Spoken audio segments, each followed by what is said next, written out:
He shall also judge those who describe Christ as having become man only in human opinion. For how can they imagine that they do themselves carry on a real discussion, when their master was a mere imaginary being? Or how can they receive anything steadfast from him, if he was a merely imagined being, and not a verity? And how can these men really be partaken of salvation, if he in whom they profess to believe, manifested himself as a merely imaginary being? Irenaeus, Against Heresies, Book 4, Chapter 33, Paragraph 5. These two quotes say they historized the mythology. When the Christians took over the Roman Empire with Emperor Constantine, they held conference after conference debating whether Jesus came of the flesh or not. If he came of the flesh, then he wasn't a pure Platonic idea. But, if he hadn't come in the flesh, then how were we to be saved? They midrashed to historicize the mythology. This Christian debate on whether Jesus came in the flesh or not is like the Cretan paradox. Remarkably, the Epistle of Titus mentions this. One of Crete's own prophets has said it, Cretans are always liars, evil brutes, idle bellies. He has surely told the truth. For this reason correct them sternly, that they may be sound in faith instead of paying attention to Jewish fables and to commandments of people who turn their backs on the truth. Titus 1:12-13. The Cretan paradox starts as Epimenides was a Cretan who made one immortal statement, all Cretans are liars. If this statement is true, then Epimenides is a liar that all Cretans are liars. But if this statement is false, then not all Cretans are liars. The Christian debate, for which they held screaming conference after screaming conference, and went to war with one another throughout the first half of the Dark Ages, is of this nature. It's been noted that the name Christians can be linguistically derived from Cretan. Christians like to point out some extra-biblical passages proving Jesus Christ's existence. For instance, a passage in Tacitus. But this reference was never mentioned till the 1500s. What's more, Eusebius doesn't mention this Tacitus passage, and neither does Tertullian, who quotes extensively from Tacitus. I shared the New Testament passages that being of the body is dirty up above when talking about Plato and Pythagoreanism. Like the Christians who were in a logical quagmire with whether Jesus had to have come in the flesh or not, those took to Platonism concluded that they should not confirm by observations and experimentation, much less deductive logic. They therefore didn't want people to follow people that either have a different idea of Jesus Christ from them, or were philosophers and mathematical scientists. 2 Thessalonians 3-6. Now we command you, brethren, in the name of our Lord Jesus Christ, that ye withdraw yourselves from every brother that walketh disorderly, and not after the tradition which he received of us.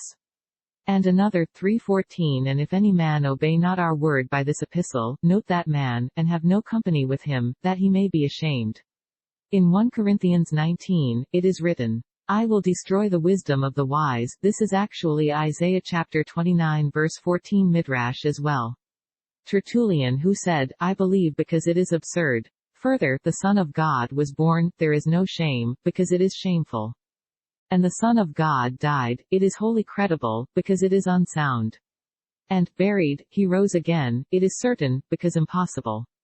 Do not examine. Foolishness is a good thing, is Origen's, Against Celsus 1-9. Two different people saying the same thing proves this is what they thought.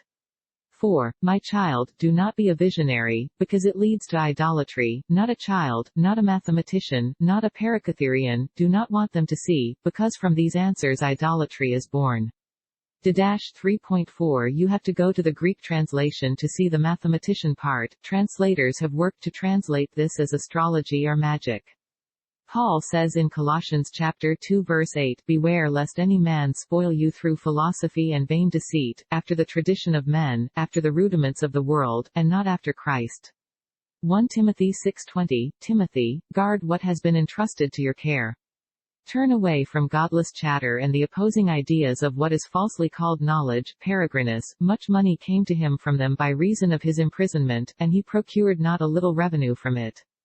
Therefore they despise all things indiscriminately and consider them common property, receiving such doctrines traditionally without any definite evidence.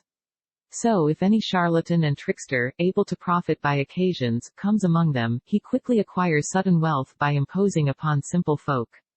Lucian, chapter 13 of the passing of Peregrinus. The following are the rules laid down by them.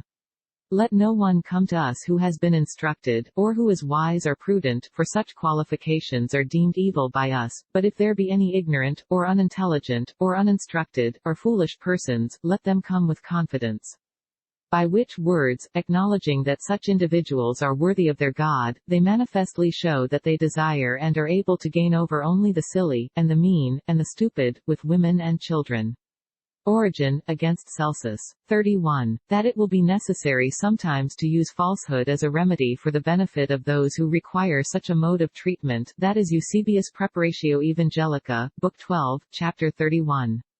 That human wisdom which pretends to know the truth, whilst it only corrupts it, and is itself divided into its own manifold heresies, by the variety of its mutually repugnant sects. What indeed has Athens to do with Jerusalem? What concord is there between the Academy and the Church? What between heretics and Christians? Tertullian, Prescription against Heretics. There is another form of temptation, even more fraught with danger. This is the disease of curiosity.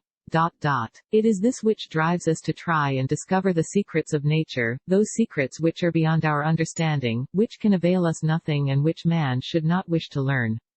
John Chrysostom, restrain our own reasoning, and empty our mind of secular learning, in order to provide a mind swept clear for the reception of divine words. Basil, let us Christians prefer the simplicity of our faith to the demonstrations of human reason. For to spend much time on research about the essence of things would not serve the edification of the Church. Lactantius, what purpose does knowledge serve for as to the knowledge of natural causes? What blessing is there for me if I should know where the Nile rises, or whatever else under the heavens that scientists rave about?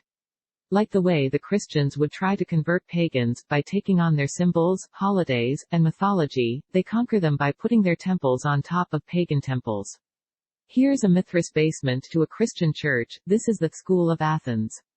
It's in the Apostolic Palace of the Vatican. This is Basilica of Sant'Apollinaire in class, Greek god Apollo, Christianized.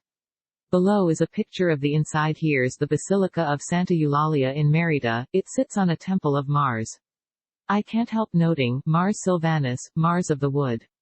Mars Silvanus is a Roman version of Sir James Frazer's The Golden Bough.